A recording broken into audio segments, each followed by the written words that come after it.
Fall or spring. Spring, you can't make up your mind.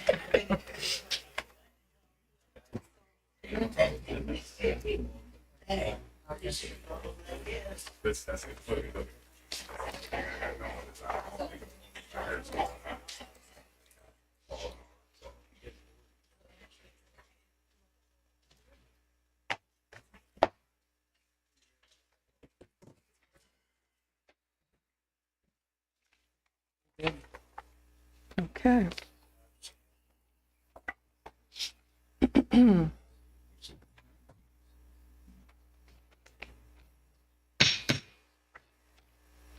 May I call to order this Borough Council meeting of May 5th, 2026? Please rise for a pledge of allegiance and a moment of silence. Pledge allegiance to the flag of the United States of America and to the republic for which it stands, one nation, under God, indivisible, with liberty and justice for all.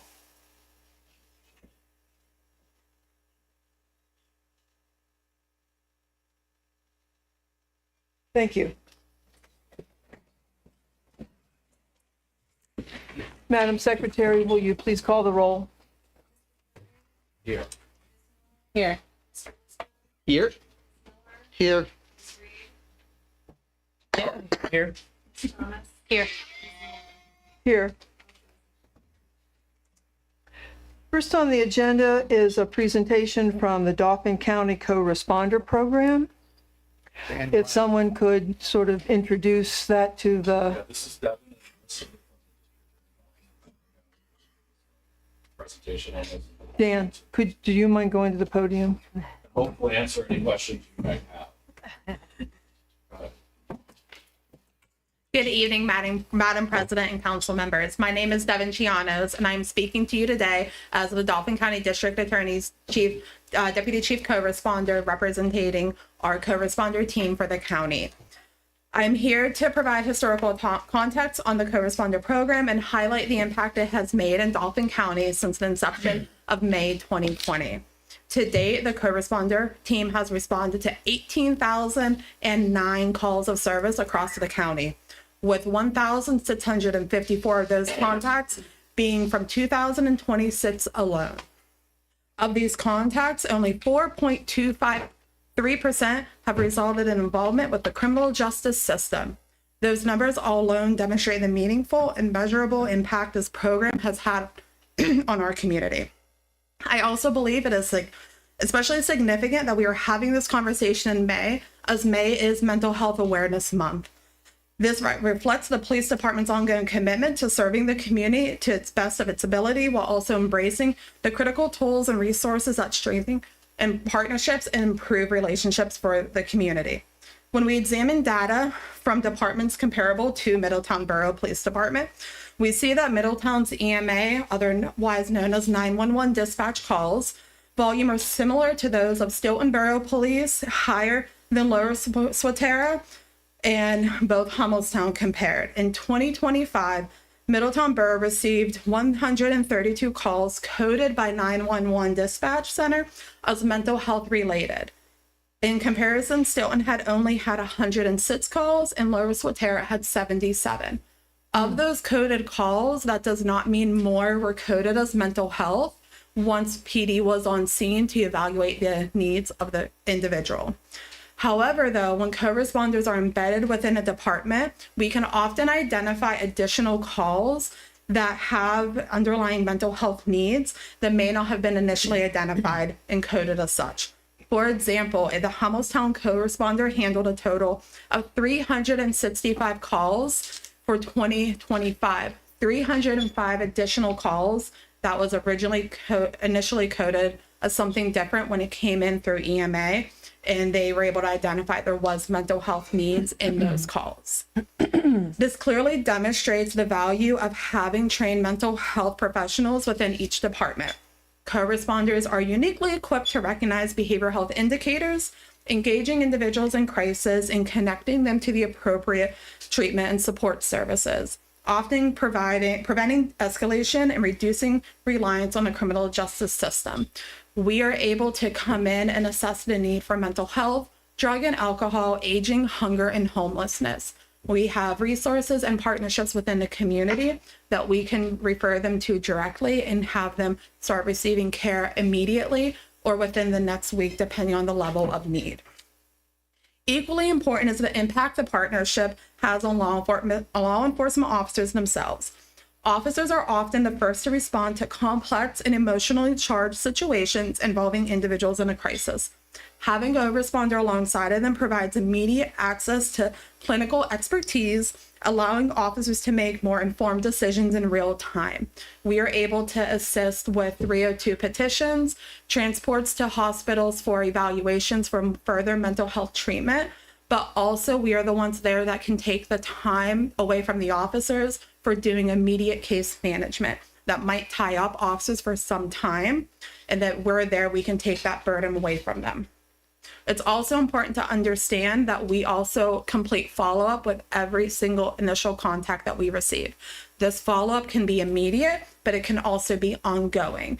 We work with juvenile probation officers, adult probation officers, state parole as well, along with current case management providers through CMU, CMU formerly known as Pathways Forward, formerly known as CMU, Mayor Key, Keystone, and many other ones.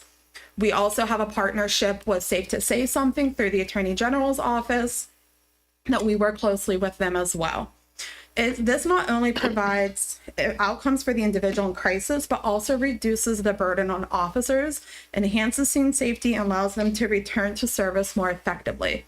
Additionally, this partnership helps build officers' confidence when handling mental health related calls, reduces repeat interactions with the same individual, and support a more effective use of law enforcement resources within the community. It shifts the response from one that may traditionally rely on law enforcement to one that emphasizes problem solving, de-escalation, and long-term stabilization. We have partnerships through Connections, Crisis, Aging, Drug and Alcohol, our human service agents throughout the county. I was one of the initial co-responders when the program started 6 years ago. We had only two of us. One was in Harrisburg City, and I had the three major townships. Those were Swatara Township, Lower Paxton Township, and Susquehanna. Right away, those three townships realized, we need you here full time. There is a need for it. Currently, I am covering in one department, and for the month of April alone, I handled 68 calls. That is a big jump. We are seeing an increase. From 2024 to 2025, we had a 59% increase in our referrals, and we are trending to continue those increases year by year with what we're seeing in the community. Thank you. Thank you. Any questions? Any questions? Can you tell me what that number was, the coded number for? From EMA through dispatch? Yes. For 2025, the data I received when I requested through EMA was Middletown had initially received 132 calls coded for mental health. They break it down into three different codes: mental health, suicidal ideations, and then there's another mental health code. They all get lumped together. It's some form of mental health into those codes. Has anyone looked into possible reasons for this rapid increase in this type of call? It's a lot. We've seen the increase specifically when talking with community members that have worked in the crisis world for many years. A lot of it was during COVID.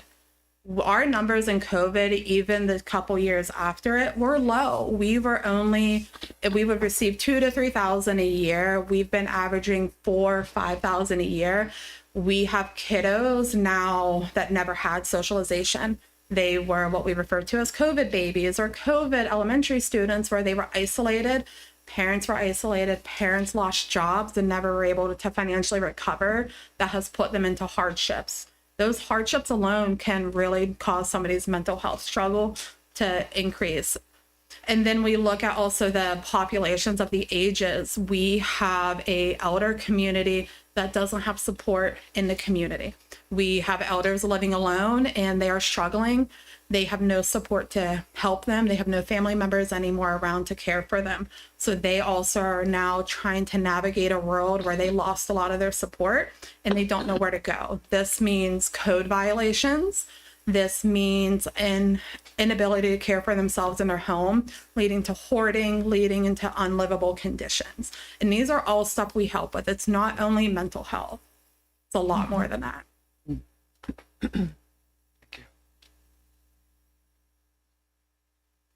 Any other questions? All right. Thank you both. Thank you. Thank you, guys. Thank you. Perfect.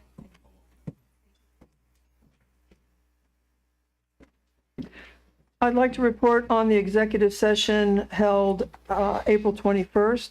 We discussed real estate litigation and personnel. No action was taken. Next, public comment on agenda items.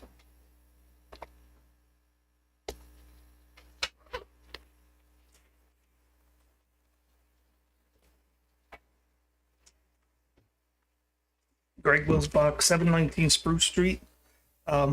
I'd like to comment on number 7. And since our last council meeting, there was another report in the news. Valley Green, PA, police were called to over a dozen juveniles involved in a fight at a basketball court. Some of the kids did not live in the communities, what the police said. And we found this to be true when we had the other basketball court here. Most of the time, the kids drove their cars in and they were not from town. I would like to also address the comment that was made about, well, why didn't I move, because of the court before? And quite frankly, I think that was a little ignorant comment, but the court before was about a block away. It was not directly across the street from my house. But what I did get was the overflow of the kids that were very unruly at the pavilion.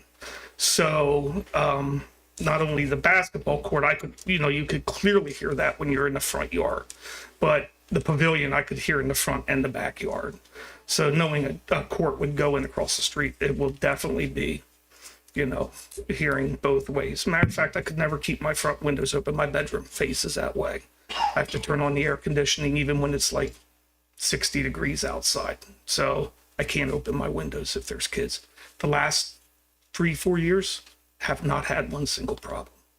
I'm asking council to reevaluate the Oak Hills basketball court, and also even down in the future, maybe draft some legislation that does not allow basketball courts to go where little kids play, where there's a little kid park, that it should be so many feet away from there, just to keep it safe for the little kids. And to consider the neighbors in the area, because every court that has gone in that I know of, including the one down on Friar Few, has been nothing but problems with the people that live beside it. Always getting calls. And I know this because I work the comm center. So that's all I have. Thank you. Okay, thank you.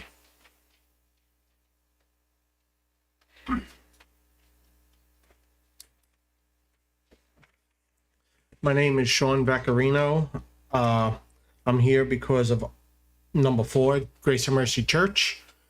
I am a deacon in that church, so I figured someone from the church should be here if there's any questions or anything like that.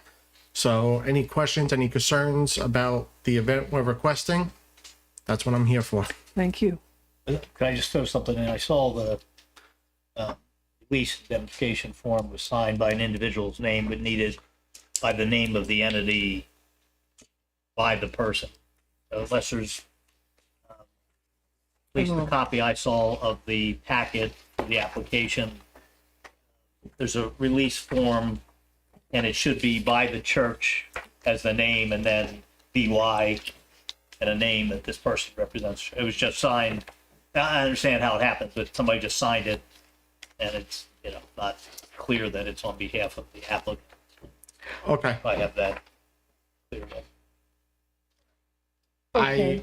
I didn't see the form itself, to be honest. Okay. I'm working with the deacon that's in charge of the prayer ministry and everything, and Yeah. Yvonne Adams signed the form? yeah, she's the head of our prayer ministry. That's Deacon Yvonne.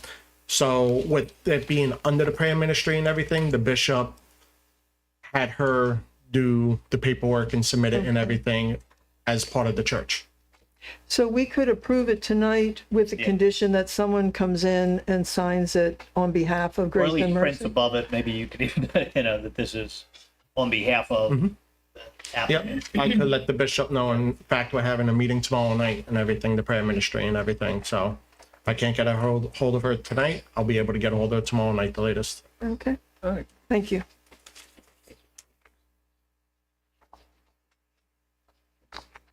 Any other public, okay. Apologies, I didn't see the agenda. So, number 7. Good evening. My name is Chris Bradford, 801 Spruce Street. I've lived in Oak Hills for 13 years. Same time my eldest son was born, we moved into the borough after living the rest of my life in Lower Sotera. From the moment he and his younger brother could walk, I put a basketball in their hands from back Aspen Plain Street. They dribbled it. That's how I worked them out in the summer when they were infants. I've encountered students that I've had in class at that court, other young kids. And we were sad when we saw that court go, understandably, for the expansion of the substation. And while I understand that was a need, it did leave a hole in the neighborhood.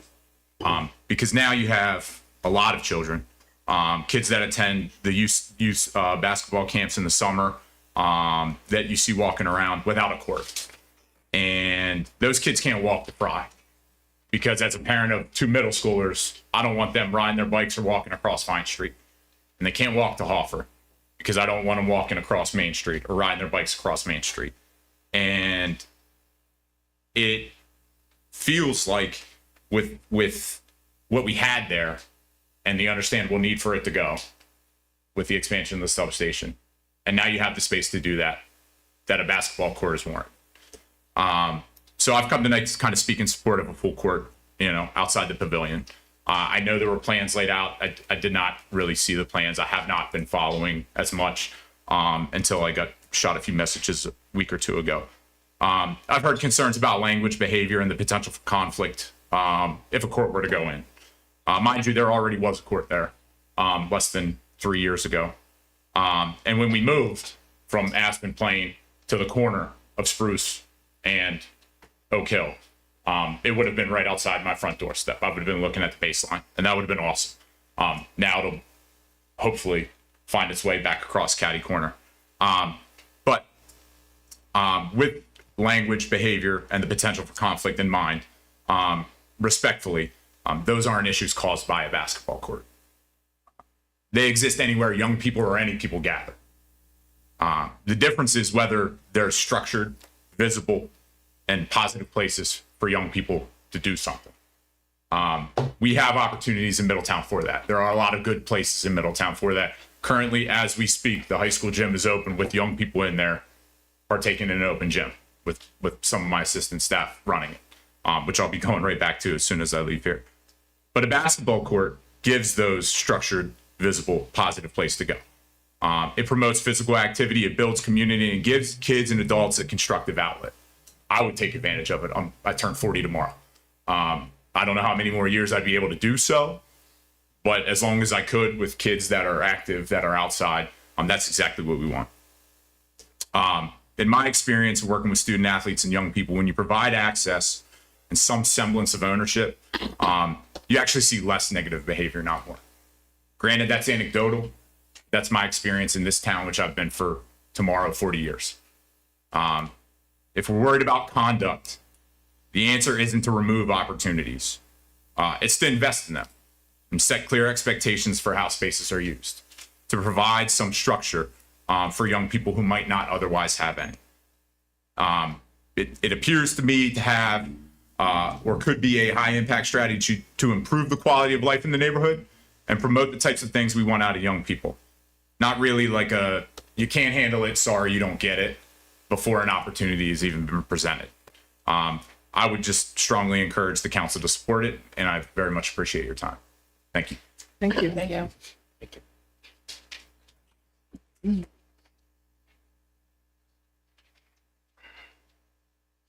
Any other public comment on agenda items?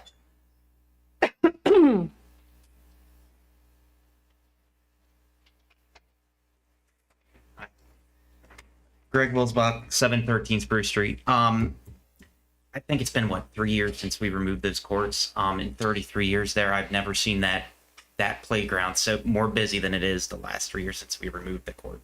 The reason being, more families aren't afraid to go out there and be drug away from older kids that come over from those ball courts. When I was, again, 33 years old, I've been in this town and lived on that street. When I was younger, I remember being, basically pushed away from the pavilion because they would come out from the ball courts or even that general area just couldn't stand, be around.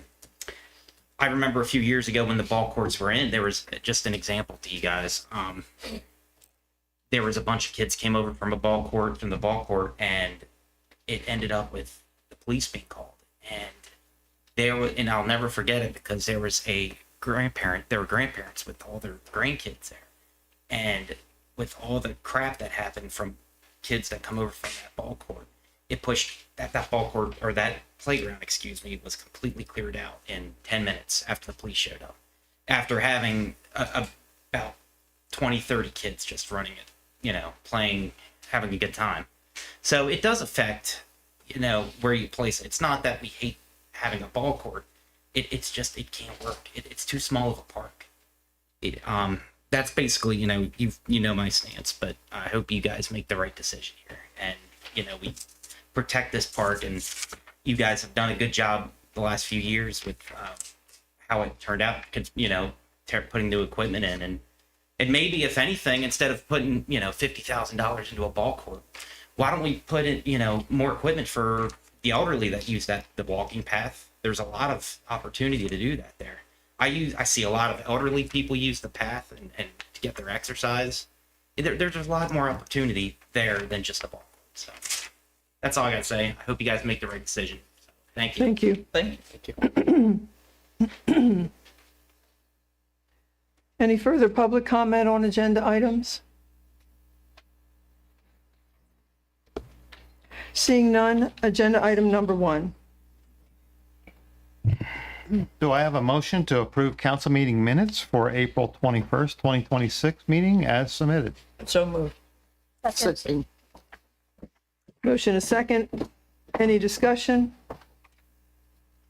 Hearing none, all in favor? Aye. Opposed?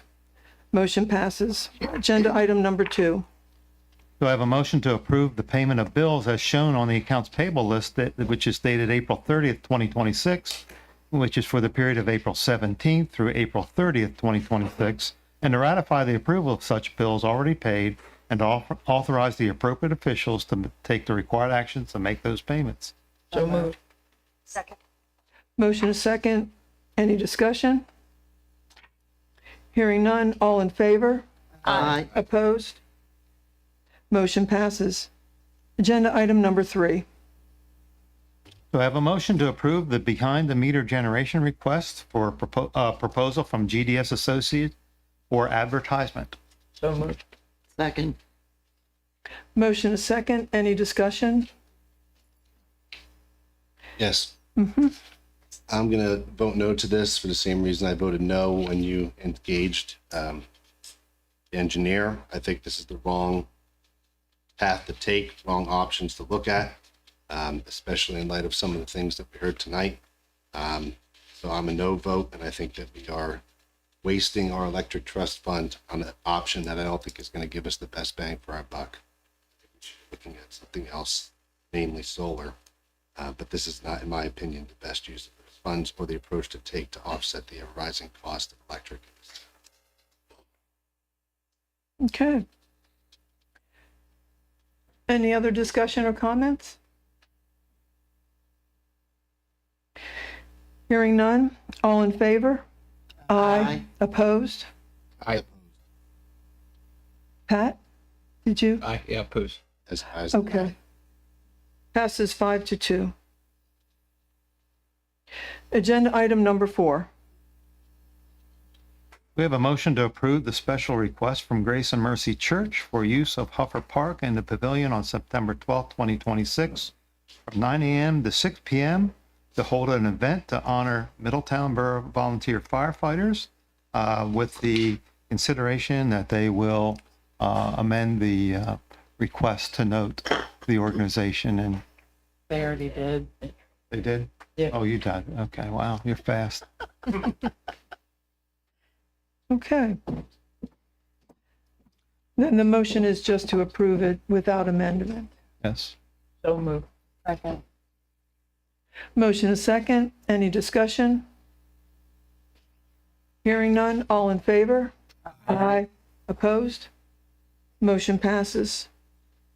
Agenda item number 5. Do I have a motion to adopt ordinance 2026-1430, amending Chapter 210 of the Code of Ordinances to add provisions relating to emergency escape and rescue openings for basement sleeping rooms? Second. Motion is second. Any discussion? Hearing none. All in favor? Aye. Opposed? Motion passes. Agenda item number 6. Do I have a motion to adopt Resolution 2026-11, authorizing the council president to execute the 2026 agreement for electric service between the Borough of Middletown and Allegheny Electric Cooperative Incorporated for hydroelectric power supplied by the New York Power Authority from the Niagara Project? So moved. Second. Motion and a second. Any discussion? Hearing none. All in favor? Opposed? Motion passes. Agenda item number 7. Agenda item number 7 is the Oak Hills, question of the Oak Hills basketball court. Last meeting, we were directed to put it on the agenda in order to determine a location for the court. And after that meeting, in response to some other questions and some things that I said here at the last meeting, I'm not sure were real clear, I contacted the Department of Conservation and Natural Resources to discuss the possibility of a court there and what my concern that a court might infringe upon the existing playground, which was paid for through state funds, grant funds. I looked at the grant agreement, and it specifically said that the site was the entire park and that any alteration or modification to the site should get the approval of DCNR. So my call to the representative resulted in their direction or strongly suggesting that if we're going to move forward with the court, that we should get a professional engineer to design it, who also would take into consideration the safety of the existing park and its amenities, and they would like to see it before we move forward with actual construction. So with that, Do we know what the cost of that would be? I do not. Ballpark estimate. Well, engineers generally charge you at least 15% of the project. And I think this one was estimated about $90,000, one of the full courts. So you probably, No, it was 111,000. okay, so then we're talking $15,000 probably, roughly, for design. I was one of the ones who wanted it on there, and I still do want it. I just cannot see now spending another 20 grand to get an engineer to do it. I can't justify 20 grand to put even a half court is 50 grand. It has nothing to do with the location. It's the fact that you're now up to 70 grand for a half court. Ken, was this something that we were requested to do or that we have to do? As far as hiring an engineer, Correct. it was strongly suggested that we do that. And my reason for encouraging you to involve DCNR is because we previously closed a playground or recreational site without them being involved. And it caused great trouble and angst between us and the state. And we spent a lot of money and a lot of time trying to rectify that in order to be eligible for future grants for our park system. And I just didn't want to jeopardize future grants on other parks. Currently, we have an application going out with a request for $600,000 for a park on South Union Street, which I think will be a great asset to this borough. So that was my concern, and like I say, I voiced it at the workshop.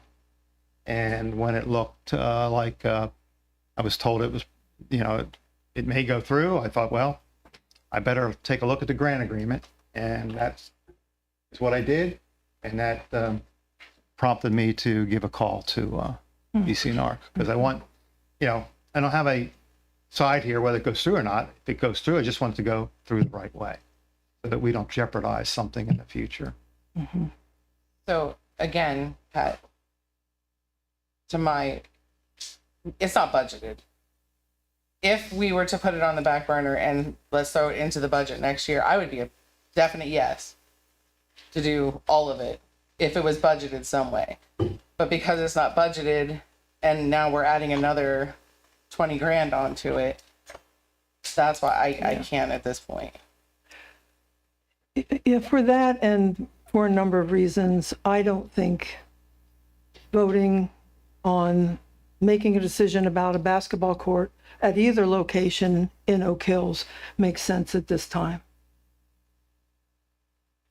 I don't have much more to say about it. I mean, I made my opinion clear, and honestly, for me personally, it doesn't matter much to me. Like, I live on Hoffer Street. I have Fry Park where I can take my kids there, but this was strictly me coming to this council and speaking outwardly based on what the residents have approached me with over these last 2 years, because I was fine with letting this kind of roll by the wayside since a year and a half we talked about this. No. I'm just speaking from the voices of the people. I still stand firm with my decision. I want a full court there. It's been overwhelming for me from people who are talking to me about that. I mean, I respect your opinion, obviously. That's why we're council. I do too, and I hope there's an appreciation of, if there was an obvious place, we would have done this 3 years ago. Yeah. It's not that we are against having a basketball court. There's just not an adequate place for it that we have figured out at this time. I agree. I think the cost of putting a court in that park is absolutely ridiculous, and it's not necessary. I mean, there's no good place to put a basketball court in that park. Nothing that anybody, like the residents, can agree on. I mean, it's gonna bother people. It's all that money and time that went into building that park, and it's nice, and the families are using it more than I've seen in years. They're there having picnics. The kids are playing on the equipment. I think that putting a court, no matter if a half court or a full court, I think it's going to destroy the park, and then we're going to have to pay another $111,000 or $49,000 plus $20,000 for the engineer, and it's not in the budget, and we don't know where we're getting the money. I believe Mayor Lloyd asked last time where this money's coming from, and we don't know. So I'd like to make a motion, and this is not going to be popular, but I'd like to make a motion to not put a court anywhere in Oak Hills Park. I think it's going to destroy it. It's just. I second it. Motion is second. Any further discussion? I think it's the wrong decision. and I'm disappointed with just kicking it down the road again. This is bound to come up again in future councils. People want it. Can I say something? I had a lot of people reach out to me the first time this came up, a year and a half, 2 years ago. And I've had a lot of people reach out to me again. Out of all those people, nobody wanted it but one. I mean, I think there's some actual objective data that Councilor Curry here has that no one will take into consideration. But My opinion is, for you to say, if there was a good spot for it, we would have done it 2 years ago, is a crock, because you didn't want the basketball court. This was only brought. You can't tell me I'm that I don't speaking. believe I'm that. speaking. I I'm just want to speaking. say Okay, that I'll you remember cannot this. say Your code of conduct. what I I'm believe. speaking. You recognized me, and now I'm talking. Okay. This was a dead issue until it was forced to come back here, and you had to address it. For you to say it's not necessary, we can't figure out a good place to put it. It's not your decision. You are elected by 10,000 people to do as they request. I fully respect everyone that spoke here. I get it. I have to go with what I feel the pulse of the town is. It is so very easy to show up to these meetings and say, I talked to a lot of people. What's a lot? What's a lot? Because you don't bring any data, you don't bring any names, you don't bring any addresses. But then if I do a poll, you're pressing me. Well, that person's from Lower Sotera Township. You could cut my poll in half, and I still dwarf anybody that came to this meeting. And it's not that I want that. I already told you I won't be using the basketball court. I have no interest in using it. But you can't sit here and use these blanket statements of a lot of people said it, and you have no data to back it up. All I could say to the public that's engaged and that chose to come here, until I am told by the public that they don't want it, this will always be an issue. So if it means it waits until after the next election, so be it. That's what will happen. But it will be brought up again, despite your motion. You don't bind a future council. But it's amazing to me. I hear comments like it's not budgeted. Amazing.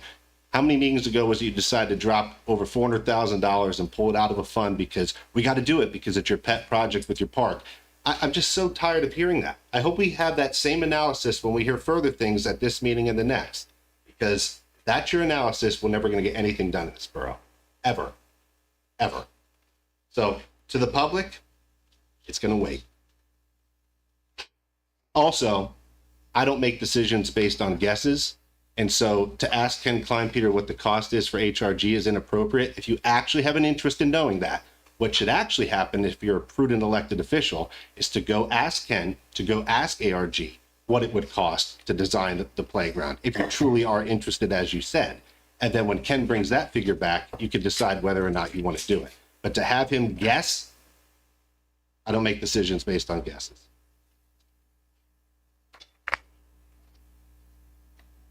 Any further comment? Hearing none, Madam Secretary, will you, I'm sorry. You're okay. Madam Secretary, will you call the roll? No. No. no. Yes. Yes. Yes. Yes.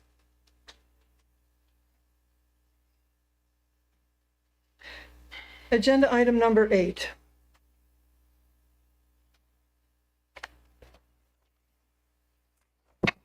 Okay, we have on the agenda here the fire department rescue truck, and council at the last meeting asked to place it on the agenda and ask us to contact Fire Chief Whitebread to come, and he is here today in the audience and at the podium. And there were a few of you that had some questions regarding the truck and the purchase. I'm a lot shorter than everybody else. So yes, I was asked to come to the meeting because there were some questions. I did do my due diligence. I did go back. I watched, also talked to Sydney, and got some of the questions that you guys had. So hopefully in the next 5 pages, I can answer that for you. One of the questions she said was, can we explore the avenue of rehabbing the current squad rescue truck? The answer, while it may have been a feasible idea several years ago, it's no longer a practical and financially responsible path. According to the NFPA 1900, which is the standard for automotive fire apparatus, a major refurbishment or rehab is generally recommended only when the vehicle still has 10 years of expected front line service, that being remaining after the work is completed. The purpose of this is to ensure that the significant investment in refurbishment provides a meaningful return in the extended service life. Our current squad is a 2007 model, and it's already approaching the point where it should be placed transitioning from the frontline use into a reserve role.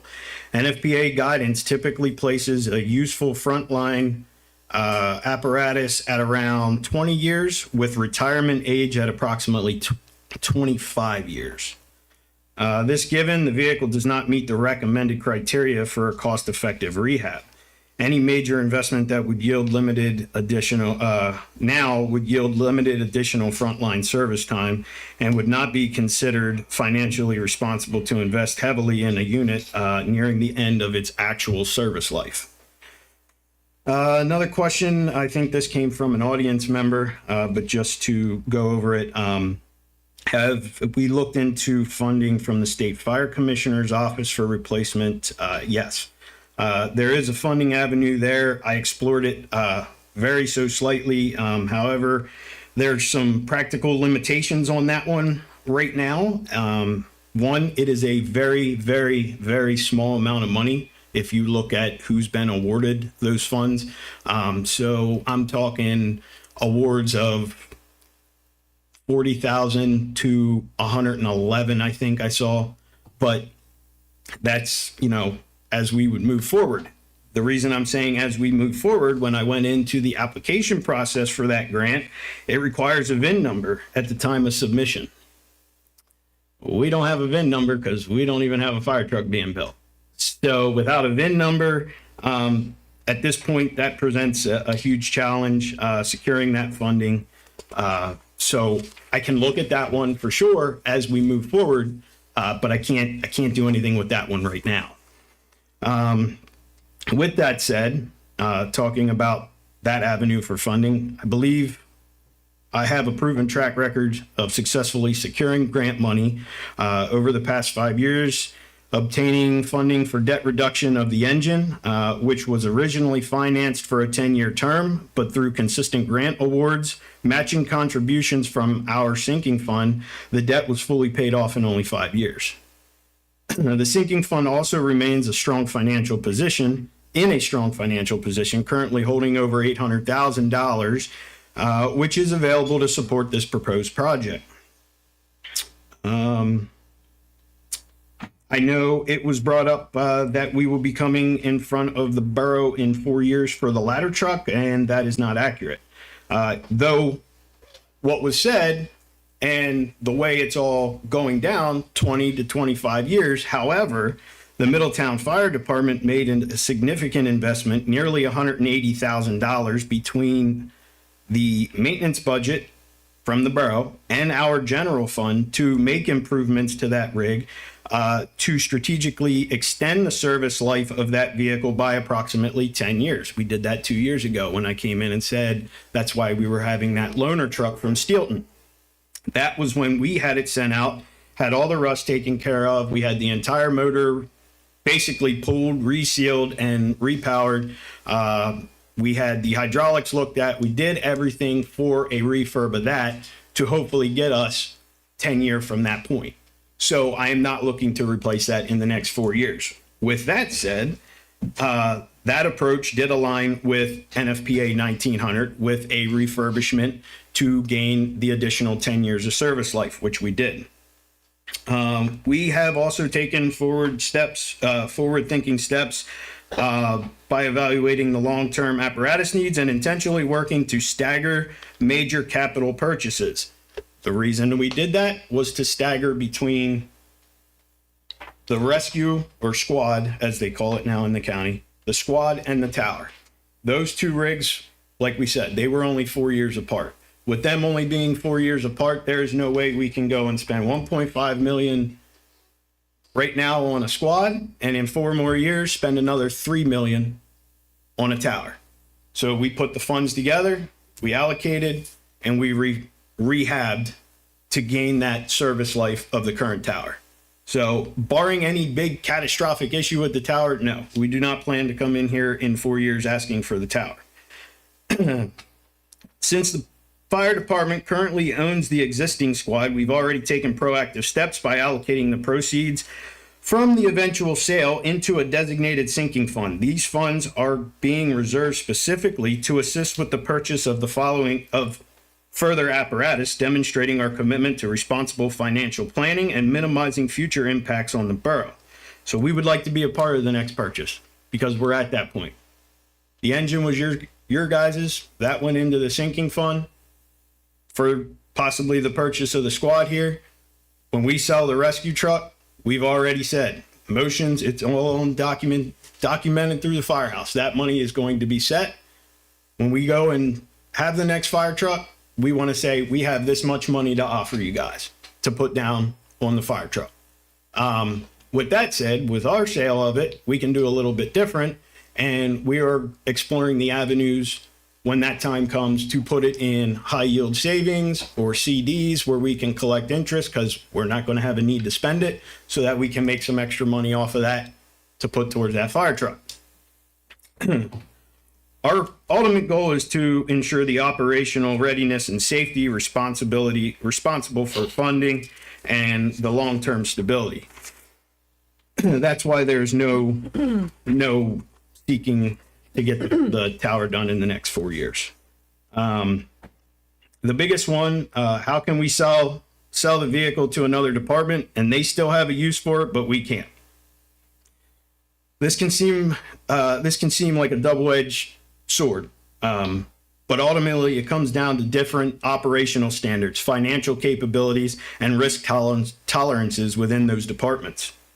Departments like ours, under the guidance of the NFPA standards, which sets expectations for safe service life, reliability, and frontline readiness, due to our high call volume, the operational demand, our apparatus must consistently meet a higher standard and dependability. To put it in perspective, Middletown was the 5th busiest non-career engine in Dauphin County last month. So take Harrisburg City out of the mix, take Lower Paxton out of the mix, take Sawadair Township out of the mix. We were the 5th busiest non-career department, meaning no paid staff. In 2025, the department responded to over 756 calls of service, which continues to grow exponentially per year. So yes, we are a busy department. This level of activity places significant wear and demand on the apparatus, making it critical for these frontline units to remain reliable, modern, and within the recommended service life guidelines. However, other departments operate with limited funding, may not be able to purchase new fire trucks. They're getting a fire truck from us that may have 5 or 7 years left on it. That's newer than what they have, but that's all they can afford. That's why they buy the fire truck and they run it to the end of that service life. Now, for our take on this with the fire truck that we will be eventually selling, a lot of times it's a broker. A broker buys a fire truck. Now, ours was different with this last one. He didn't buy the fire truck. He sold it for us. But a lot of the fire trucks that are at the end of their service life end up going to another country. They get put on a boat, they get shipped off, where NFPA does not matter. When NFPA doesn't matter, it's no holds. I mean, watch some YouTube videos of Argentina firemen, they're riding on top of the hose beds. It's a whole different ballpark. Selling the vehicle while there still has remaining service life and operational value allows the department to maximize the resale value, attract more buyers, including departments and brokers, and reinvest those funds directly into the next apparatus purchase. If we instead wait until the vehicle is fully reached or exceeded its service life, the resale value drops significantly, often to a minimum auction value which we witnessed just last year. The pool of potential buyers becomes extremely limited. We already explored that. And the department loses the opportunity to recover meaningful funds. In simple terms, it's the difference between selling a vehicle that still has use and demand versus viewed at the end of service life. By selling at the right time, we are not only maintaining safe and reliable operations to our community and our volunteers, but also making a financially responsible decision that helps offset the cost and replacement of apparatus and reduces the overall burden. Are there any other questions? Yes, ma'am. Tim, just want to check the math. You all had spent about $180,000 to refurbish the ladder truck, which you sometimes refer to as the tower. Yes. And your hope is to get another 8-ish years Yep. out of that. You did that 2 years ago. Yes. So 2024 plus 8 is hopefully further down. That would be 2032? Yeah. I'm just a fire chief. I'm the I know. mathematician That's here. what I got, 2032. So That's the ultimate goal. When I took over as fire chief in 2018, I knew right away the way everything was staggered was not right. Our 2 special service rigs were staggered so close together. There's no way, unless you're big city fire department, that you can afford that or your tax base is that high. That's why we knew what we were going to have to do. I see. Now, the caveat to the current tower or ladder truck, that boom, that aerial device is from our 1989 Mack aerial scope fire truck. That vehicle was taken to Clintonville, Wisconsin. That entire superstructure for that aerial device was removed, refurbished, and was able to get an entirely brand new life expectancy with the welds being certified and everything, because at that point it was just metal. And they took that entire aerial device and placed it on the current ladder truck at that time for $735,000. But that's not the case now. There is nothing saying in 2032 that the option isn't there, that boom can be taken off again, recertified, and put back on another brand new fire truck. So that's an avenue we haven't gone down yet because our current issue is the squad or the rescue. And that's where we're at right now. I want to get through this one, and then we're going to start finding out the feasibility of that to know what we're going to be at in 8 years. But that should give it a good stagger between the 3 frontline rigs that we have. Okay. Also, and I didn't even go into it, a lot of this plays, and I think Mr. Kleinpeter touched on it a little bit. Excuse me. This is also a derivative of ISO ratings. ISO ratings say that you need to have this, and this within your municipality, and it needs to be this gallon per minute pump. It needs to be this and this, and we currently have that. But they also have, like, it all plays a role with age and everything like that too. So ISO, for those that don't know what ISO is, that is your insurance. That's your rating for your insurance policies, for your homeowner's insurance, renter's insurance, and everything like that. So it's all a trickle-down effect, whether we do it now or do it later. Personally, I want to sell it the minute we know a delivery date of the new fire truck. That way we can get our max dollar for the next fire truck. Not wait till it's out of its service life, because that's what happened with the old engine that we just sold last year. And look where that got us. 2 hours after they bought it, the turbo blew, and that was $15,000. So that's I know all. you can't guarantee. Yeah. What do you use the rescue truck for? The rescue truck is a supplemental pumper. It will have another pump on it. We are required by an ISO rating to have two-stage 1,500 gallon per minute pumps within the borough. That's why the current rescue truck has a pump, and that's why the new squad will have a pump. So it is a supplement if the engine is out for maintenance or service or anything like that. It can fill in as the suppression piece. Also, that is basically a squad is a rolling toolbox. It has all of your equipment for technical rescues, which we do train a lot on. High angle rescues, below grade rescues, confined space, trench rescues, because, you know, every road we have in this town is pretty much dug up and there's a trench. So it has all the equipment for that. So it's basically a rolling toolbox that does everything. Is that what also pulls the boat? No, Okay. that does not pull a boat. You wouldn't even be able to see the boat behind that thing. But I have another question. I'm trying to understand the process. I'm aware that you have a document that gives hours and replacement schedules that are your guidelines. Yes. In this process, is there such a thing as an inspector or an organization that comes in and looks at our equipment specifically and says this, and that? So outside of ISO does come here. I believe when ISO comes into town, they meet not only with me, but they actually meet with the borough representatives. Ken, I think you've met with them.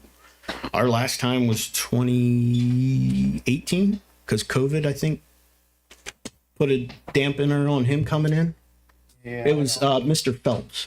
Yeah, I know they will meet with the water company. Yeah. Go around, look at the hydrants and so forth. So they'll come in, they'll do hydrant tests, hydrant studies, making sure that all the hydrants are working. Then they actually do come to the station, require an entire day's worth of paperwork that I have to sit there and produce, showing them different call stats, different maintenance, aerial testing. Like we got a whole gamut that day.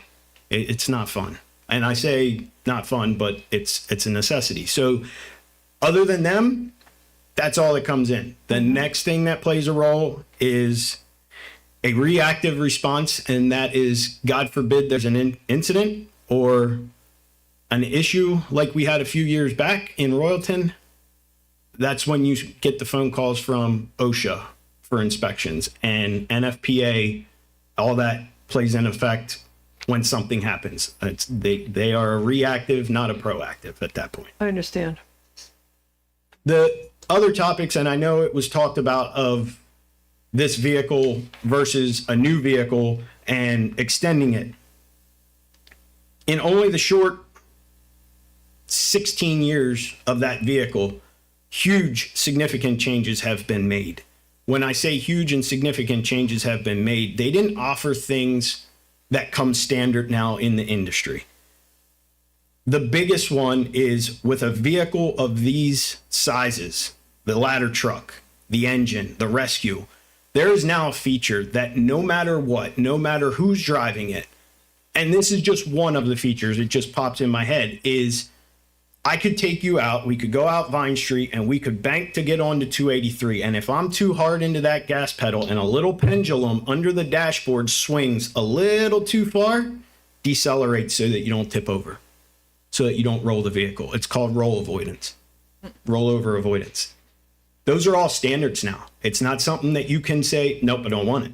No, that's all standard stuff now. So not only is it making it a new modern day fire truck for the fires and the events that were going on, but it is also making it safer for the drive. That's just one of the things. Okay. Then just to be clear, the last time ISO came and looked at the hydrants and checked out the equipment was 2018? Well, I know it was before COVID. I thought it was every 5 years, and they have not called me lately. So I would assume that the phone call is going to be coming shortly. Just conjured them up. They're coming. Yeah, we just drummed them up from this public meeting here, and somebody will be calling now. So as part of the decision to get a new rescue squad, there isn't a third-party inspector who's going to say, yes, this is what is going on with. I understand the document talks about averages of equipment, but I mean an eyeball on just our equipment. No, nobody does that but us. Just the maintenance, the general maintenance, making sure that they stay running and as fit as we can. The only thing that pretty much goes third party is the aerial, the ladder truck. That has to be aerial inspected and ground ladders all inspected and load tested every year. Other than that, there's no governed body that comes in and says, nope, you're done with that. Nothing like that. Okay. Madam Chair. Yes, of course. Kenny, just a few things that I'm jotting down here as you're speaking. Threw a lot of information at us. So if I understood, the model is a 2007. Have we owned it since 2007? Correct. That vehicle was purchased in 2007 from KME, who is now out of business. They were in Nesquehoning, Pennsylvania. And in the last 10 years, how many inspections has this vehicle failed? The vehicle itself, the only things that it has failed for are minor repairs. It has significant corrosion and everything like that going on right now. But as far as a state inspection, no. It has not. It has not failed a state inspection for anything that we didn't fix at that visit. And then Ellen kind of touched base on one of my questions. This next one I think might be for Sydney. So he's looking for a commitment from us, but then when would our obligation to pay something start? Within 1 to 2 years. Okay. Outside of the 800, right? Correct. Yeah, outside of the 800,000. So we would owe 800 upfront, and then, okay. And that's coming from? The apparatus sinking fund. What's the balance of that? It's about 834,000 right now. And then Kenny, do you have any information about what maintenance costs you've spent on this rig over the last 10 years? I do not have those numbers with me, no. Okay. I know last year, the entire 2 years ago, the entire light tower had to be rebuilt because it literally caught fire up in the top. It was fun. Sorry, go but last year, over 5,000, the entire rear leaf springs separated, the shackles busted, and the entire rear axle shifted. And that was a rust issue and corrosion. So when that broke, all heck broke loose in the back end, literally. And then out of the 751 calls that you mentioned, was this vehicle on all calls? No, that is calls of service. That vehicle, I would say probably half for that vehicle.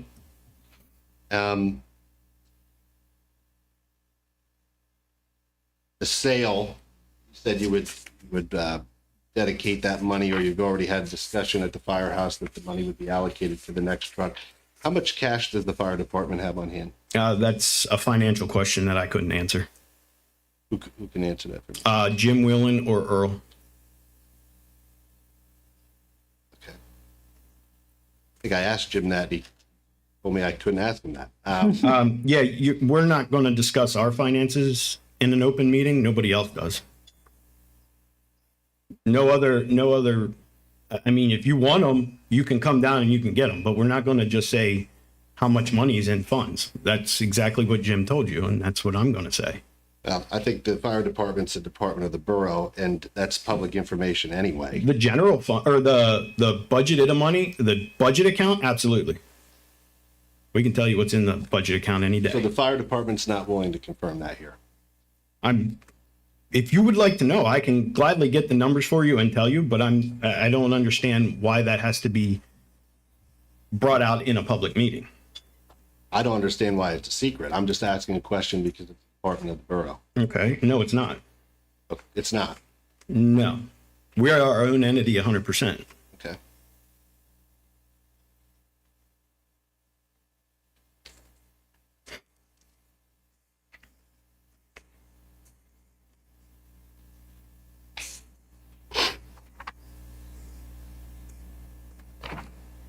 That's all I have. Okay.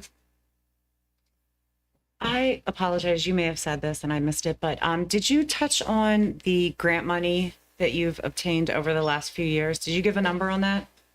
Last year and this year, I think my state grant would be 16,000 for 2 years, so that's 32.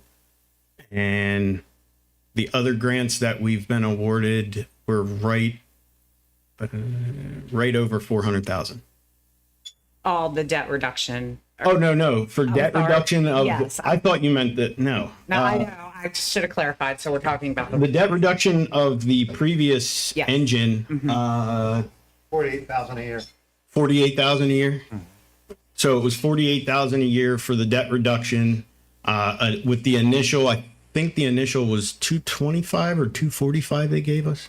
Yes, I feel like 1 year it was, It was significantly higher the first year. They said, we'll give you this and then come to us every year for debt reduction. And that's what we had done. so the first year was 245? 225 or 245, I can't remember. 40, yeah. So is it safe to say that your intention is to do that with this one when you're able to? Absolutely. Once we can show the debt, and that was the other thing. Once the debt is shown through a contract or anything, that's when I can go and apply for the gaming grant, which we had done the last time. And that's what I would plan to do again for this one, to pay it off faster and to keep the funds in the sinking fund as long as I can. So you would have debt reduction before you even have a fire truck. Potentially, yeah. Potentially, the minute documents were signed and I can go in there and show that we have this on order, I want to apply for debt reduction, I would do that, 100%. Madam Chair, I missed one. Ken, so obviously with you knowing a general cost for this truck, it's been spec'd out. Has there been any conversation or any inspection by a third party to say, even if you wanted to update it the best you could, it would cost X? Has that been done? No, because of the NFPA guidelines. Which are not a requirement, they're guidelines. Correct.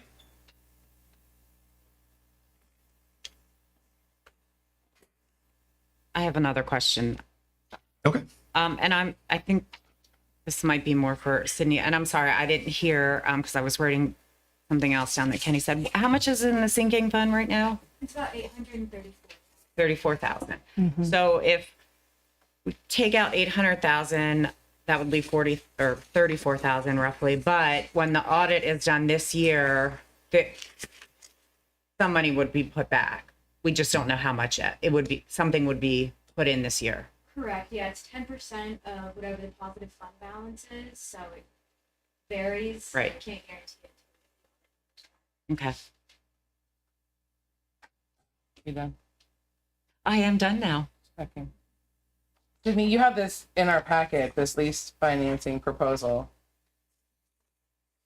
How long is this good for? And Kenny, do you have the I have it. specs or what you had to have for 30 days? Correct. So I was able to, unfortunately, they literally sent me this today at 9:55 this morning. The entire amount is the $1,559,247. And then it shows with our pay structure, with the down payment, the prepayment discount. Now, before anybody yells at me, and Sydney, I don't know if they were able to explain it to you. It was at like 90 some thousand was our discount. That's dropped because he worked the bond, the performance bond was 38 something. So he put that in that way and just knocked the discount down. That's what he told me today on the phone. He said, instead of us trying to rework the numbers, he goes, we'll just take it from that.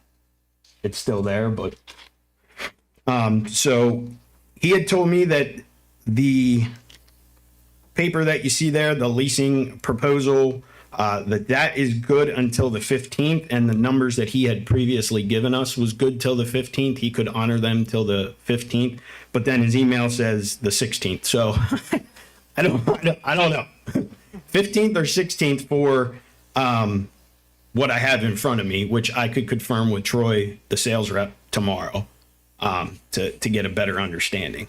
And if I'm not mistaken, Sydney, Leasing 2 is who we used for the first one, right? Okay. They are the same contractor that we had.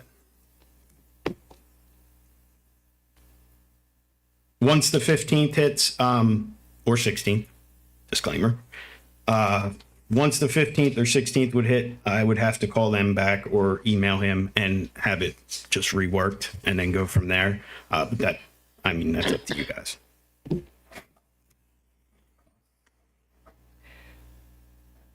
Chief Whitebeard, could I just ask a kind of follow-up question around that refurbish? I understand what you said, 10 years refurbish. Yeah. But what are the consequences if you don't follow the NFPA guidelines on the refurbishment? So it's just like a set of turnout gear.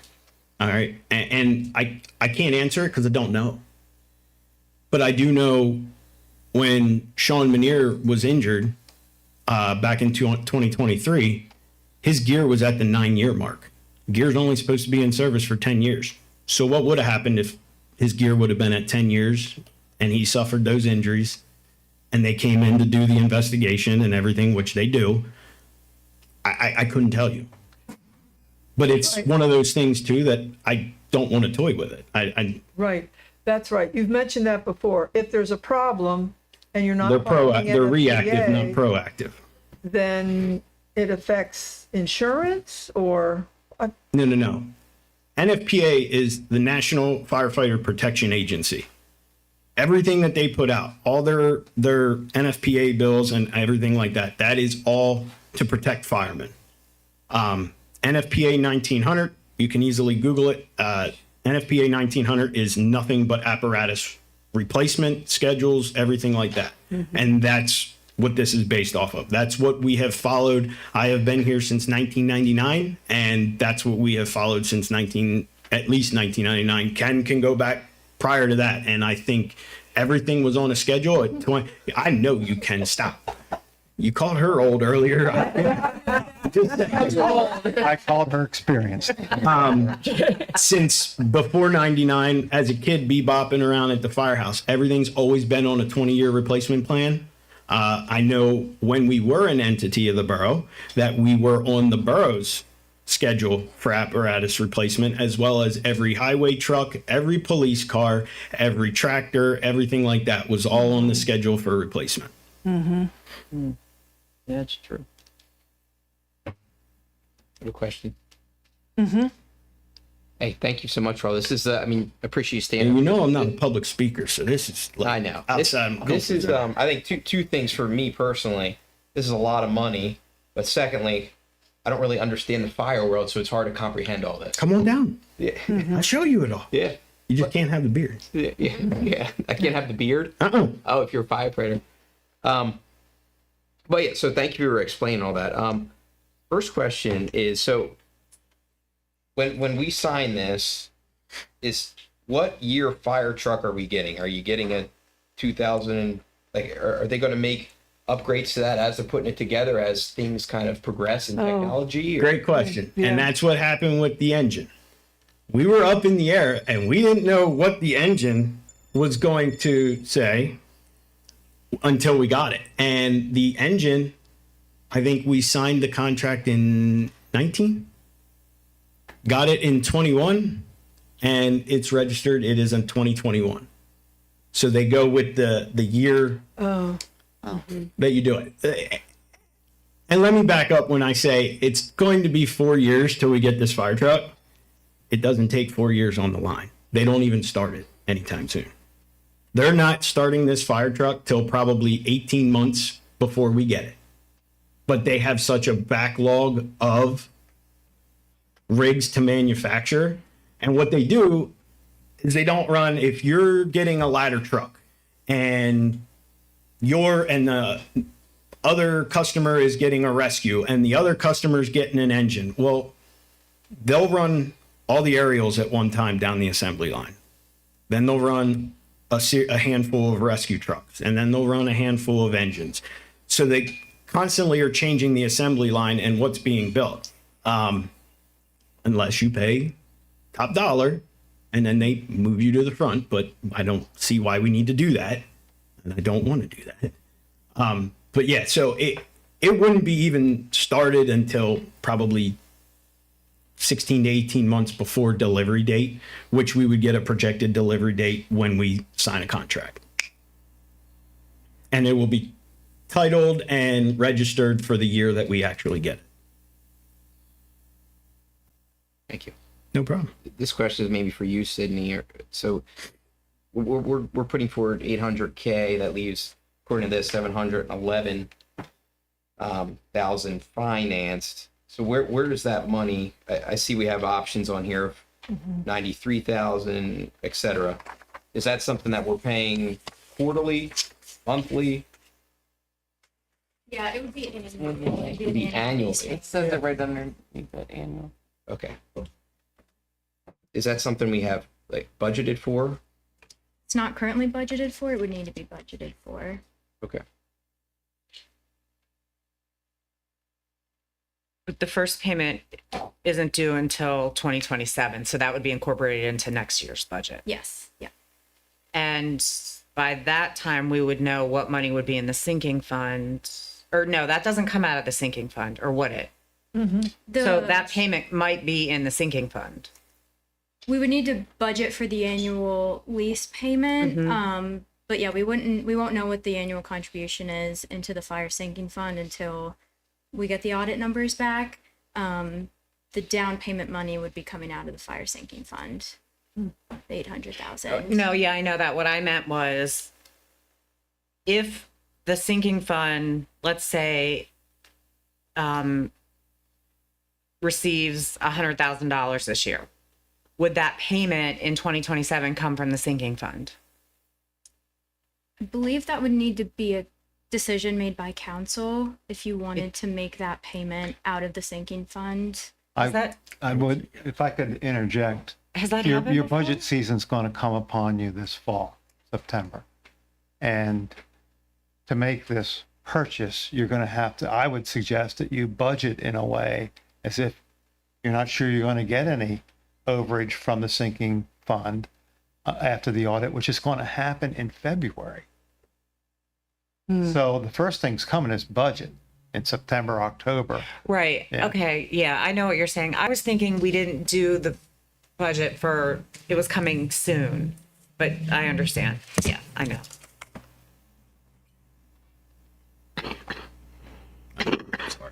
Then another question to follow that. Then who owns that after? Does the borough own that, or does the fire department? Borough. Borough owns it. You guys currently own the 2021 Seagrave pumper, which is the one that we did prior to this one. Okay. What you were referencing that you guys owned? We currently own the squad. So a little history, in 2004 is when we merged the three departments in Middletown and made the Middletown Fire Department. Okay. That vehicle, that 07 Rescue, that was purchased with grant money back then. And that was through the Union Hose Company. That's why for the longest time, the registration, it still says Union Hose Company when it comes into the firehouse. I don't get it. I've tried to change it, but that vehicle, I believe the tower, we own the tower. The fire department owns the tower, the ladder truck. We own the utility, which is the pickup trucks, both of those, and the boats. Currently, right now, the borough of Middletown owns the 2021 Seagrave, which again, another reason why for that is nice is with it being owned by you guys, I'm not trying to be selfish here. It cuts my expenses down of getting inspections because they can be done by the Middletown Borough Fleet Mechanic because it's owned by the borough. So that helps out.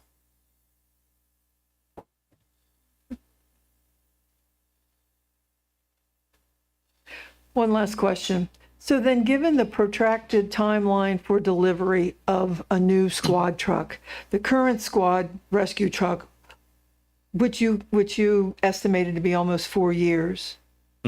So then the current rescue squad truck would stay online Yep. for 4 more years. It has to. So, okay. I have no choice to be able to have that second pump. Yeah. So it has to stay online. In another issue regarding timeline, I think Kenny mentioned May 16th or 17th as the 15th time frame at which thereafter they would have to rework the cost numbers or make sure that Yeah. they're still the same. If council chooses to move this forward, you would do this by resolution where you'd have to have your solicitor draft something. And you'd also have to determine which financing option you want to pick. That's what I'm sitting here trying to figure out. Which financing option does Sydney recommend at this point? And if all things are equal going into budget season, everything else, it's going to be a decision that time whether it's going to be, can we reduce something else in the budget to pay for that, or are we going to have to raise the tax rate to pay for it? I think Sydney estimated that, what, 93,000 a year equates to about a 0.33 mil? Yeah, about a third of a mil. Is equal to what? 1/3 of a mil, in fact. Equal to what dollar? About 93,000 a year. Yeah. About how much? 93. The first, the most payment. expensive option. And you might want to look at a 10-year loan. The reason I bring that up is, how you want to be paying 2 loans overlapping if you get into a tower truck 8 years from now and you're still paying on your Right. rescue truck for 14 years, and which means you have an overlap of 6 years paying both of them. With the 10-year loan, you're only overlapping about 2. And if you get some grants, maybe you do pay it off in 8 years instead of 2. Oh no, my goal is 5 again. I Last- did it once. Last meeting, we were talking about there was a lease option or there was another one, right? Bank. Yes, was it a different interest rate of some sort, or Yeah. I forget what we were talking about there. Yeah, the bank loan offers, a bit of a decreased interest rate. I do not have an updated estimate from them based off of the kind of new numbers that we received from Leasing 2 today, but the interest rate on the bank loan is about 1.25% less than the interest rate with leasing. Again, I'd have to reach out to them to get an updated proposal on that. Would that be a would it be like a problem not going through this and doing a bank loan on? That wouldn't matter to me at all. And at the end of the day, Troy, our sales rep, he's just going to want to know where the bill's going. I got you. Okay. Were there some trade-offs between the bank loan and the leasing is it like a timing with the bank loan? You have to wait longer to? There's no timing difference. The annual lease payments would still need to start next year or in 2028. It's a little bit more expensive annually if we were to wait until 2028. They're offering 10 and 14-year terms with the bank loan. Well, now our next meeting is May 19th, which is after the May 15th or 16th deadline. So, the May 15th or 16th deadline is for the discount? That's just their, I believe, just their proposal from Leasing 2, right? Yeah. Because of the possible change in interest rates for leasing. Because of the change in interest rates for leasing. Is that's for which option? Leasing 2. Leasing. Oh, leasing 2.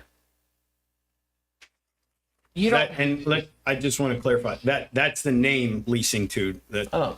Not we're leasing the fire truck. Like we're buying it. It's just that's the name of their company. Yeah. You don't have the 30-day paperwork from your salesman. Now, if we need to push it for a resolution at the business meeting, what I'll do is I can call Troy tomorrow and say, okay, let's just erase that May 15th timeline.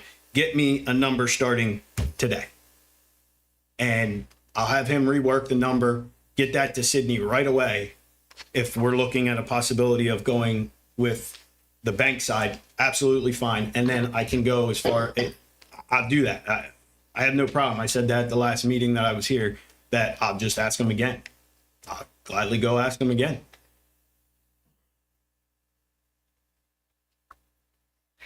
That might be good. So it's on the agenda tonight. I want to be clear what the expectation is from council to happen tonight. Are we supposed to be making a decision between leasing and the bank? Although it doesn't sound like we have the most up-to-date information on that. Is that what I'm understanding, Sydney? Right. I just got the, like Kenny had said, the kind of updated numbers as far as the discount amount and the financed amount today. So I would need to reach out, if you are interested in having me reach out to the bank and see if I can get some updated numbers from them as well. Mm-hmm. I'm interested. Yes. I'm interested in that because 1.25 seems like a lot for that cost.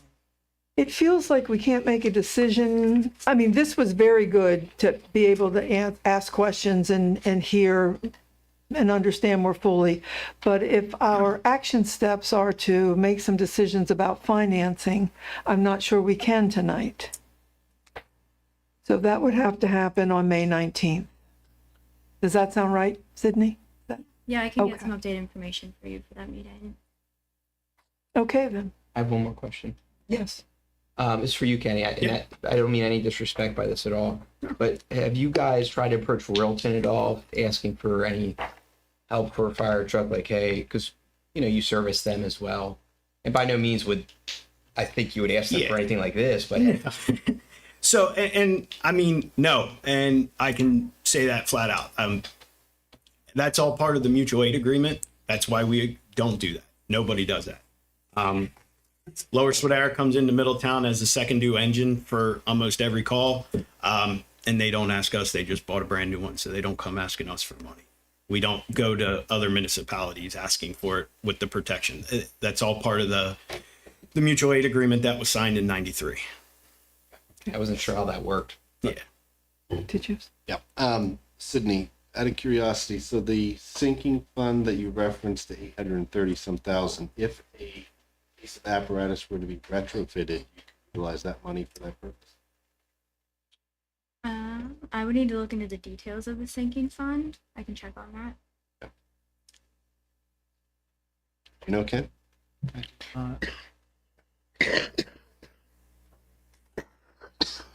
Sorry, I didn't hear the question. Is whether or not the sinking fund could be used not only to purchase, but to refurbish. Is that correct? Can we find out for next meeting then? Thank you. All right, Chief Whitebread, thank you so much. No problem. Sydney, thank you so much. Agenda item number 9, Woody Waste.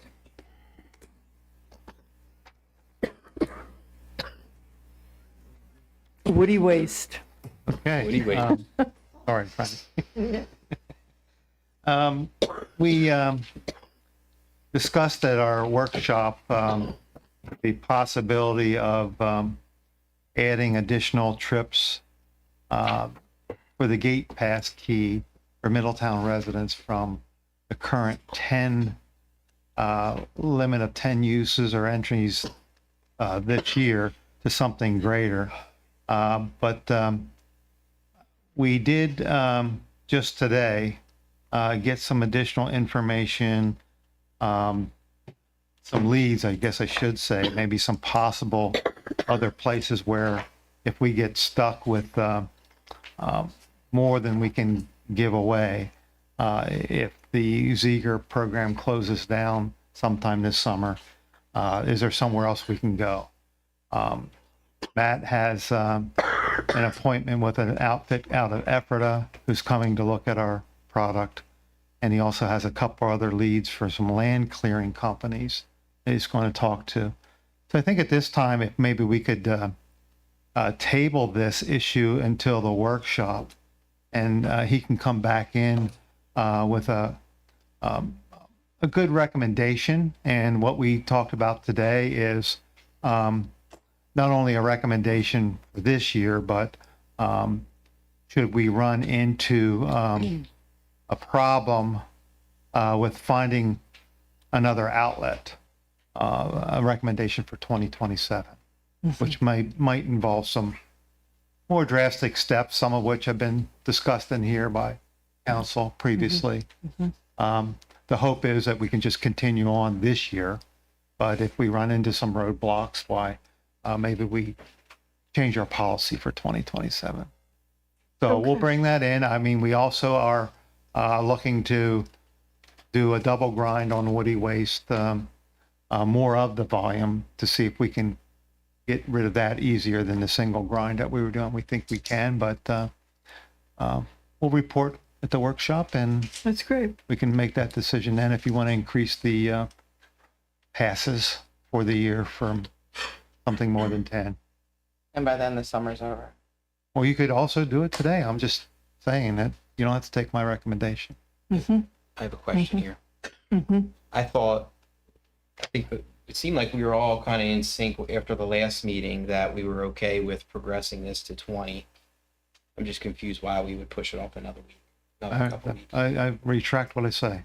I'll leave the floor to the council. Yeah, it's fine. I think more. I was asked for more than that, more Right. information than that Okay. by Right. council members that look into other things. Okay. I think that's good for the future, 27, but for this year. I think the moment is we can increase it to 20, which may increase the size of the piles, but at the same time, within the next month, we may not have a place to take our woody waste. At least we don't have a plan past June should Ziegler close. So we could certainly increase, but I think our bigger issue is really what is the future of woody waste here? If Ziegler's closing, what are we looking at? Do we have a program or not at 10, 15, or 20? This is the fourth meeting that this has been discussed at, though. That's the problem. I think what's different though. But we've asked Matt and we've asked the staff to get us the information. They've had 4 months. 4 months. This came up January. We're now May. And now we're pushing it down again. And by the time you come back again, summer's almost over. And then we're going to push it again because we don't have any more leads. And the only ones suffering are the residents that are taking the stuff in there. I don't disagree. So I'm going to make a motion that we increase it to 20 for this year. Second. I have a question. Do we know how many cards have had to be turned off because they've already hit 10? The last meeting, I think it was reported there was only 2. I think we're only at 2. I don't know if they were turned off. I think we were told to hold off until we. Yeah. There were only 2. So nobody's turned off. I have a question. So increasing it to 20, would that just be for borough residents or would that be for Royalton and Lower Swadera also? Because I don't think they should, I think we should increase it for our residents, but not Lower Swadera and Royalton. That would be. Agreed, yeah. And can you repeat for me what you said about double grind? So you were saying if we increase, piles are going to get bigger. Just repeat what you said there. Well, a lot of our product was only being ground once and then being hauled out to Ziegler. Understood. We are going to put more time in out there and double grind to make a better looking product and put more of that out where people can get to it, see if it goes faster. Okay. And is there, I don't use woody waste, so is there a place to pick that up at woody waste? Not at Woody Waste. We put some down on Susquehanna Street in between so that you can get to it without having to use your card. I don't, this is just my opinion. I hate that. I think it looks horrible. The piles at It Susquehanna looks Street. horrible. And you know, my focus on aesthetic. I don't care if this is what you want to do tonight with the usage, but that right there is something that a town worried about aesthetics would not do.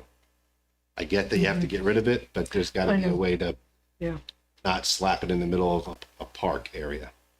You drive by that and it looks, Yeah. that's my opinion. I didn't even know. Any other discussion? We do have a motion on the floor. I'm sorry, Pat? I was saying, I didn't even know that was there to take. I thought it was just a pile.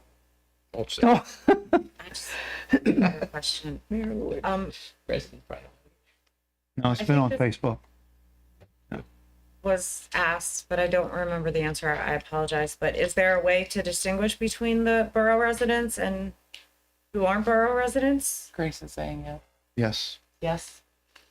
Thank you.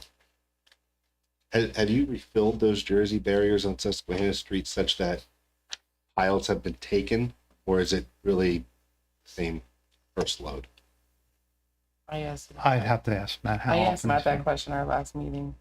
He's refilled the soil leaf mulch twice. But the other mulch he has not, because again, it's not double ground. It is now, I think. Yeah, they've replaced it. Is my understanding. I have no problem if that's what you want to do, but I don't agree. Hopefully it would be temporary. I agree. You know, it's part of a solution that we need for woody waste. And I'm not sure part of the solution is making dump piles around town, but. So then if I just want to be clear with Chrissy's idea, we could increase it to 20 only for borough residents? There's some voodoo with the card that would allow that to happen. We review the usage You review, okay, that comes through the doorkeeper, the door gate. We can see okay. how many times people have been there. My goodness. So how is that going to? We have to look at it every week. Maybe we can invest in a different system down the road. We looked at that last year. That's been reported on heavily many times. That's Yeah. another thing that's been kicked around woody waste for a long time. Yeah, And there's just not an arch card there to do the refill. They don't make anything like that for the gate operator. Get him a McDonald's card. Not there. so if we vote to increase it to 20, that would mean in the weekly reviews of the cards, there'd be attention to the address. Is this a resident? Is this not a resident? Yep. You have to review 6. We can separate the spreadsheet into municipality. So you're going to review 448. Doesn't take very long. Oh. It's all on spreadsheet. It's not looking at each individual thing. You can do an auto sort. Send it to me, Grace. So when we describe the scenario, that is not insurmountable? No.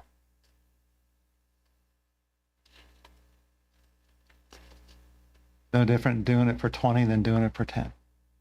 It's the same. Yeah. Mm-hmm. Anyone else on this kind of temporary measure until we have more idea of what we're doing with our woody waste program? Good with that. All right, to review the motion, it's to increase Middletown residents only to their paths is 20 for the remainder of 2026. Okay. All right. Then all in favor? Oh, no, I'm sorry. Grace, do you mind calling the roll? Grudgingly, yes. Yes. Yes. Yes. Yes. Yes. Yes. Okay. And we'll wait for more information at the workshop. Thank you, Ken. Agenda item number 10. Do I have a motion to adopt the disaster recovery continuity of operations plan dated April 21st, 2026? So moved. Second. Motion is second. Any further discussion? Hearing none. All in favor? Aye. Opposed? Motion passes. Agenda item number 11. Do I have a motion to advertise ordinance 2026-1431, amending the Code of Ordinances to show the changes to the handicap parking space ordinance provisions? So moved. Second. Motion is second. Any further discussion? Hearing none. All in favor? Aye. Aye. Opposed? Motion passes. Agenda item number 12, open time for council and mayor. 11. I'm We sorry, do the Jim. handicap. No. That number. Handicap. Yeah, the handicap ordinance. We did it. Oh, pardon me. I guess we just voted on We it. just That's what we just voted on. Never mind. It's okay. We're, I just want you to. We're fine. What you second? I did. I thought so. I think she said 11 council mayor. That's Okay. confusing. anything for open time? I'd Yes. like to make a motion to put the contracts for the horse and carriages and the reindeer on the next meeting agenda. Second. Motion is second. Any further discussion? Oh my God, enough. Seriously. All in favor? What maybe, Grace, do you mind calling the roll? Yes. No. Yes. No. No. No. No. Madam Chair. Yes. I'd also like to make a motion to address the electric trust fund and do another 6-month reprieve for the residents of the town. I'd like to add that to the next agenda. Second. Do we need a motion a second to move it to the agenda or just to move it to the agenda? I think we can just say, all right, I know we'll we can move do it to that. the agenda. I know.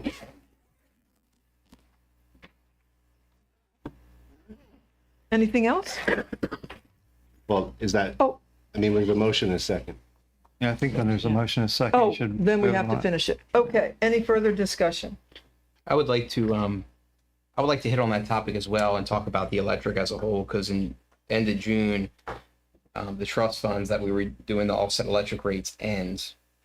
I think we need to start talking about publicly some other options. I want to talk about solar more with this group publicly. I want to talk more what we could do to help our residents be able to have solar on their homes.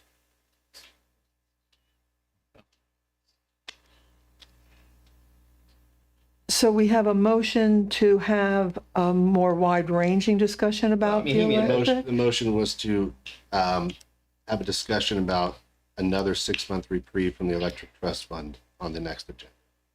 I'm just making comments on electric in general. I think it's a And good you're, conversation. And Pat, did you second that motion? Yes, Okay.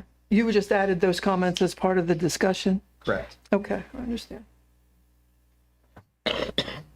Any other comments or discussion on this motion?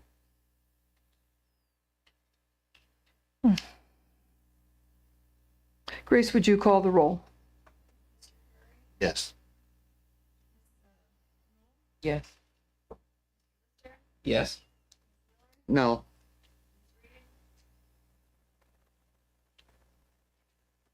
Yes. No. Yes.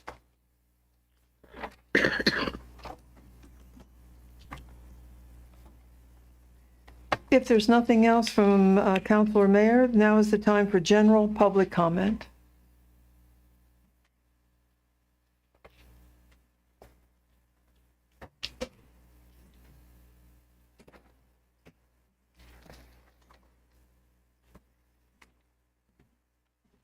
Darnell Nolan, 507 Mendon Street, Apartment 1. The first two things, my birthday was May the 1st, this past Friday. Turned 64. Happy birthday. Thank you. Yeah, you're old now. Yeah. And the second thing is, I don't know if you got the email from my sister about the guy. My landlord threatened to kill me last Thursday. I want to have him arrested. Darnell, at this point, I am sorry, any kind of exchange between you and your landlord would have to be a civil matter and can't be something that council addresses. Okay. Or it could be a criminal matter if there's something criminal going on, but, We have a case. okay. Okay. You called the, Called the police. you called the police? Yeah, Okay. went down. Then you are in good hands. Okay, thank you. Thank you. That's it. God bless you. Thank you. Thank you. Hey, happy belated birthday, Billy.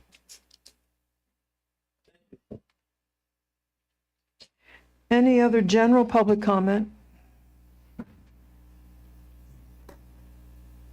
Greg Wilbach, 719 Spruce Street. I just wanted to thank the counselors that voted for common sense on that basketball court. And for the ones that keep bringing it up, I mean, you could always told the people that it's not the right place for it and you're looking for another place. I don't think anybody here has brought up about a different place, you know, for a basketball court other than inside that park. To make one group happy, you're going to ruin 3 groups of people: the residents, the kids that play in that grass area, and the little kids that play in that park. So thank you to the ones that had common sense to vote. As far as the electric trust fund, totally against using money out of that for one-time gifts on electric relief. It does nothing. It does not help.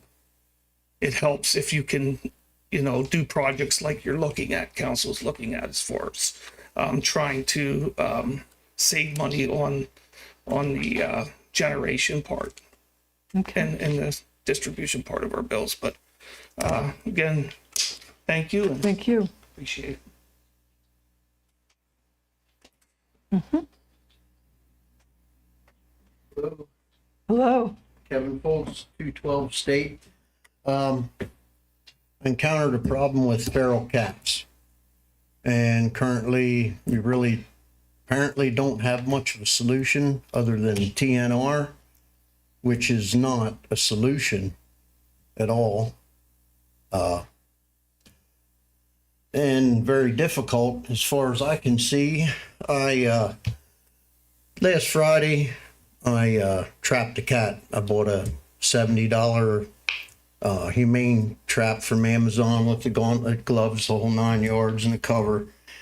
Just to find out Saturday morning the cat's in the trap. I can't do anything with this cat. I called the number on the borough website. All it was county, and they said we'll have an officer come out right away. I thought I was getting an animal control officer. Well, it was police. Officer Loudenschlager came out. He told me it's not a police matter, but it's a cat. All right. Now what?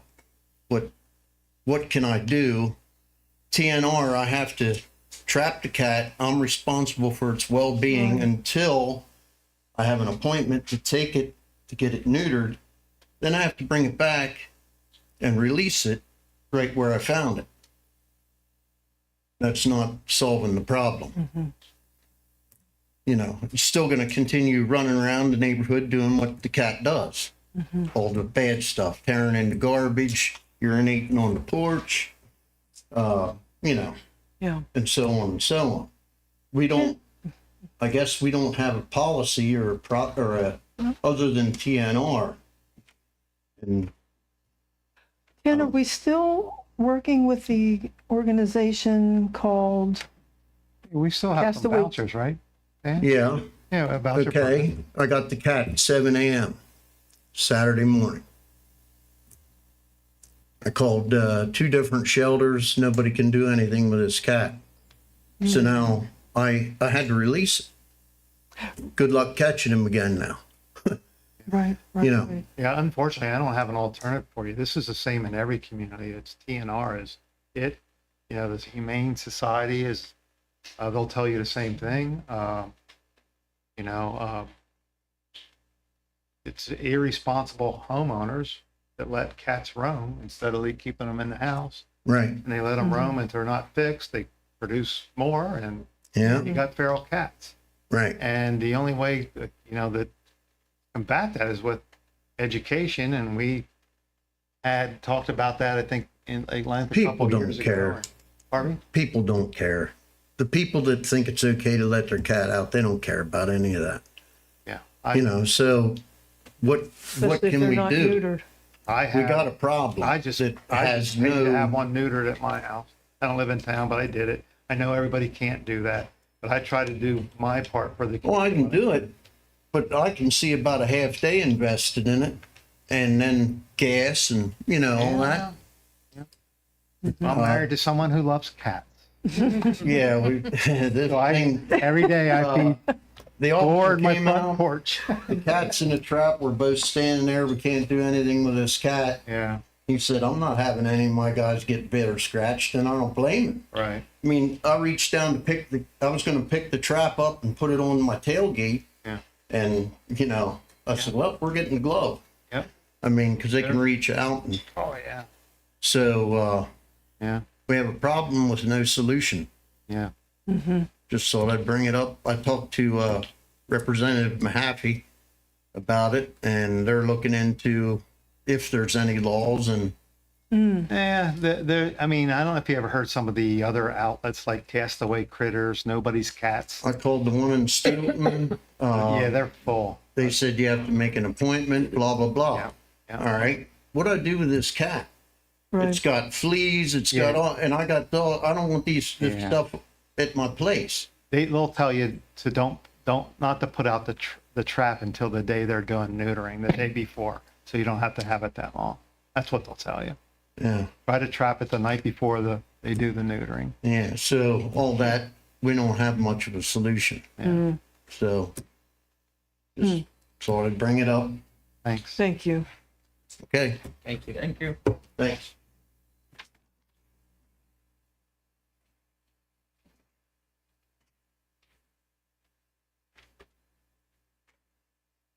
Hello, everybody. Al Perez, 9 Vine Street. No question for the borough. Baseball fields down Susquehanna Street. They are owned by the borough. Am I correct or not? Correct. So MABA more or less has a contract to use them. They do not have a written contract.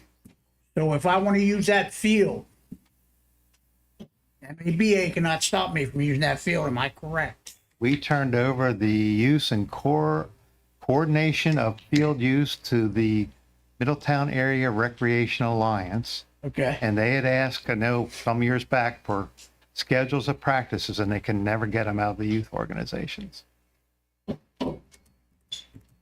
Okay. Thank you. Thank you.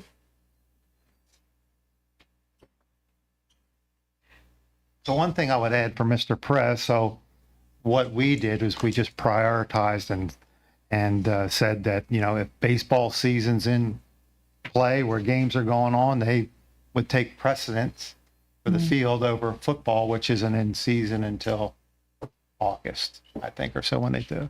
But I know now they're getting into wanting to do more things Oh, and, maybe practices and earlier in the year or other events, and that causes pressure. Al, do you mind? I'm not aware. For what use might you have for the baseball field? That's just new, so I'm trying to understand. I got roped into coaching 5-year-old girls t-ball. Okay.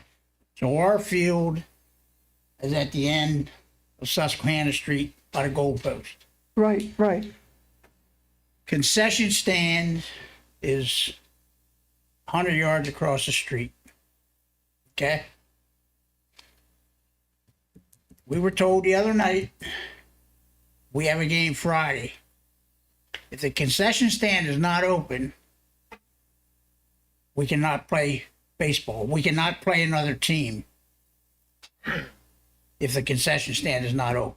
In the first place, we have 9 5-year-old girls. The other team has 8 and 9. No one's going to walk 100 yards across the field to buy a hot dog or soda. So if MABK comes down there Friday and comes on the field, and tells me we cannot play, and I'm a taxpayer in this town and the other 9 people are, I have a problem. If they want a concession stand open, they can open it. That's not their field. It's our field. Okay. Okay, that was my problem. And there's going to be a problem Friday. Are you saying you're not part of MABA? Or you are? I don't know if I'm part or not. I'm The coaching. the T-ball teams. I coach a T-ball team. Yeah. He's Okay. with the football though. He's part of the head of the football. Yeah. Okay. But I think Ken's asking, is the T-ball team under MABA? Yes. It is. And MABA 's saying they won't open the concession stand? No, he doesn't want to open. Oh, you don't want to? No, it's not. I don't want to open it. I'm not going to open it. They're saying it has to be open. A parent has to open it. If it's not open, they're not going to let the kids play baseball. And that's coming from the organization. Yes, sir. Can I speak some insight into this real Yeah. quick? And this is just because my kids play, so I have a kind of like background and I guess in years past, the MABA was having a hard time getting parents to man the concession stands, to the point where it was always the same parent or MABA board members who would have to go attend. And that's a big part of their fundraising efforts. And so they made it a rule this year that in order for a game to start, they need to have somebody attending the concession stand. Not saying that's right or wrong. I'm just kind of stating what I was told. Right. So that's where he's coming from. So this is, I mean, an MABA issue. You guys need to figure that out.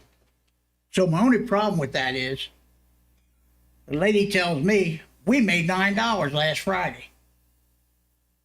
You made $9 because you had a game here by the concession stand.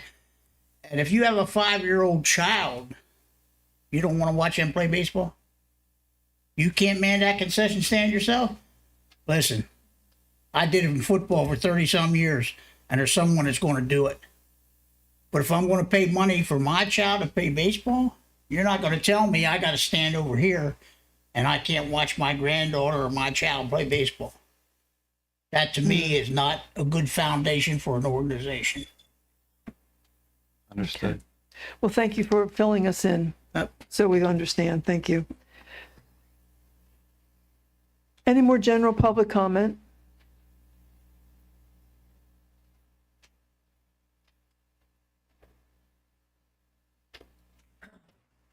I just want to say thank you for making the right decision tonight.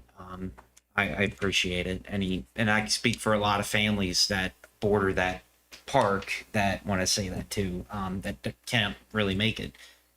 Those that, don't see it the way we see it, I mean, I encourage you guys to please, go door to door. Ask these guys that order the pork. They're going to tell you the same thing. I could think off the top of my head about 5 families that are, that don't come to these meetings and, would say the same exact thing we do. So I just want to say thank you. So you made the right decision. Thanks.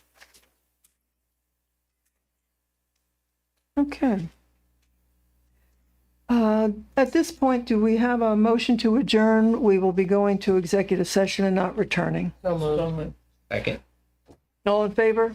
Aye. Meeting adjourned.